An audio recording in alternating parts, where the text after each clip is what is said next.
kuna wakati nilikuwa nafuga lakini wakati ule hatukuwa na. There was a time I was rearing rabbits, but then we did not know they were profitable. We used to say they're for the young people.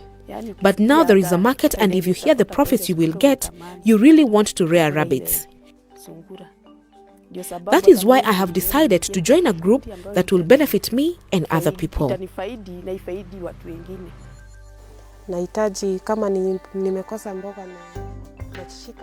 If I am short of food, I just take a rabbit and slaughter it for my children to eat. When I sell rabbits, I get money from which I buy food, clothes, and anything that my family needs. A big challenge in rabbit keeping is getting a market to sell them, because they give birth a month after being pregnant. So where will you take all those rabbits? But if there's a place to sell, then rabbits give a lot of profit, even more than chickens.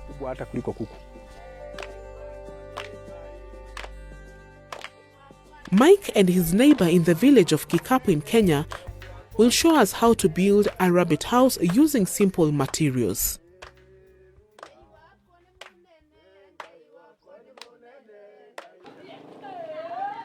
Mike bought wire mesh from the local hardware shop and wood offcuts from the timber yard. Other materials he uses are available from his own farm. The first step is to find the right place for the rabbit house. Mike chooses a site near his house where he can easily see and take care of his rabbits. This place is also away from where children play, as rabbits do not like noise. Rabbits are sensitive animals and may become sick or die if it is too windy. By putting the rabbit house near a building, it is sheltered against wind, and the surrounding green fence gives extra protection. Because rabbits do not sweat or pant to cool down, they will suffer indirect sunlight. It is therefore best to put a rabbit house in the shade.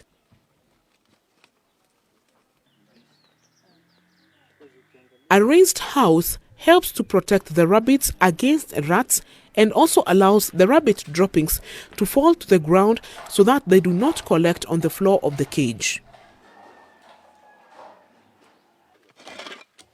Now that you have decided where to build, clear the site. As safari ants can harm baby rabbits, Mike and his friends chase away the ants by burning a small piece of rubber and sprinkling salt. They also destroy ant nests nearby the rabbit house. Use pegs and string to set out the ground plan. The pegs indicate where to put the post for the basic structure. Dig a hole about 30 centimeters deep where the posts will be placed. The posts are measured 180 centimeters for the front and 170 centimeters for those at the back. This difference creates a slope which will allow rainwater to drain off. Rabbits should not get wet, else they will get cold, become sick, and they may even die.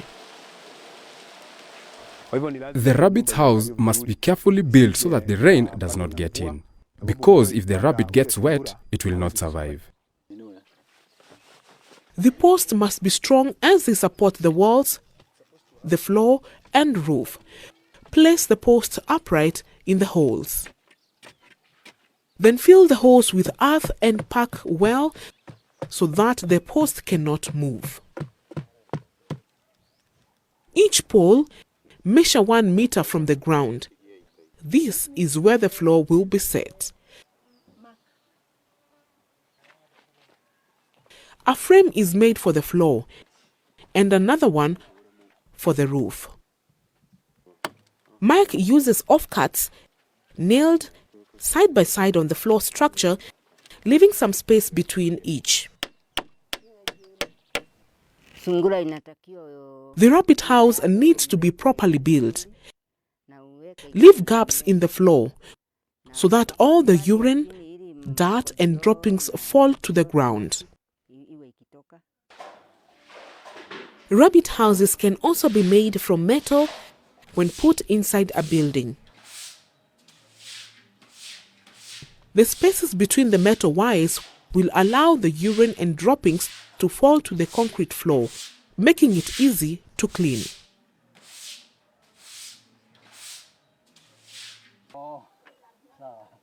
For his wooden pen, Mike makes the walls with offcuts nailed close together on the back and sides of the house, starting at the floor level.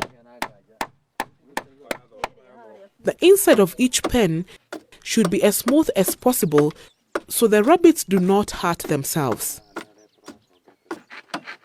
Mike is planning to keep 5 rabbits. Each adult rabbit will have a separate pen, or they will fight to defend their territory. A pen should be at least 60 centimeters high, 90 centimeters wide, and 70 centimeters to the back of the pen. This allows the rabbit to stand up on its hindquarters and hop around. Each pen has a door to make it easy to give water and feed and clean out. Although rabbits need a sheltered home, they must have good ventilation, as the smell of their urine is very strong. To provide ventilation and light in the pens, wire mesh is nailed across the space above the doors. Finally, Mike uses recycled corrugated iron sheet to make the roof, making sure there are no holes in it.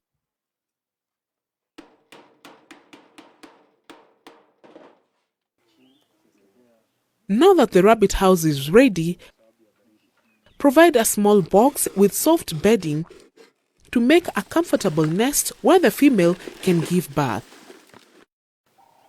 As this rabbit house is outside, it gets cold in this part of Kenya. A bedding of straw helps to keep the rabbits warm. You can give your rabbits water in a simple bowl. Make sure rats and ants cannot get into the rabbit house. Rat guards can be made for each post using pieces of tin.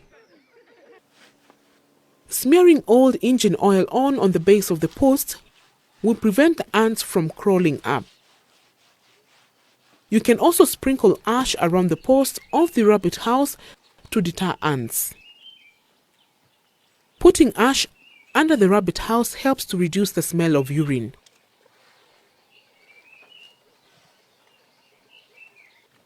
Let's summarize the important principles for a rabbit house. Choose a good, quiet location that is protected from wind and rain. Ensure there is fresh air and light, but not direct sun. Keep each reproductive adult rabbit in a separate cage. Cages must be large enough to allow easy feeding, watering, and cleaning. A rabbit house can be made with cheap material, but it must be smooth on the inside to prevent injury to the animals. The house must protect the rabbits from predators such as rats and ants. Keeping rabbits is becoming more and more popular and can provide you a good income. Mimi kama mama yenyewe hakuna kazi yenye mama hawezi kufanya kulingana mahali nimepitia. As a mother, I can encourage you that there is no work that a woman cannot do. I have done many different jobs since my husband died when I was young.